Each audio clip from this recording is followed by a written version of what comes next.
Que les impacts, notamment sur les jeunes, c'est catastrophique.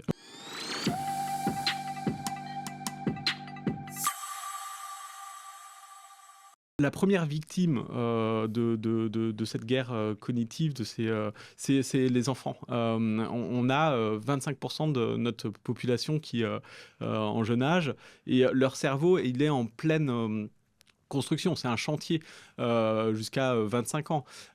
Et c'est vrai qu'on les expose à des algorithmes qui sont extrêmement efficaces pour attirer leur attention. Pour cette raison qu'on a lancé il y a quelques mois au sein du Paris Peace Forum, une initiative qui s'appelle iRaise, qui est une coalition d'un certain nombre d'acteurs. Alors, on met autour de la table des neuroscientifiques, des ingénieurs, des big tech aussi en IA, qui n'ont pas l'habitude de dialoguer ensemble.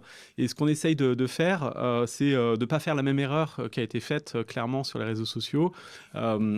C'est d'essayer de fixer un certain nombre de règles, de lignes rouges. Pour être très concret, c'est voilà, si on prend un chatbot qui est destiné à un enfant de 8 ans, un chatbot éducatif, actuellement, le chatbot va dire bonjour, je suis ton ami, je suis triste quand tu es pas là. C'est clairement de la manipulation affective.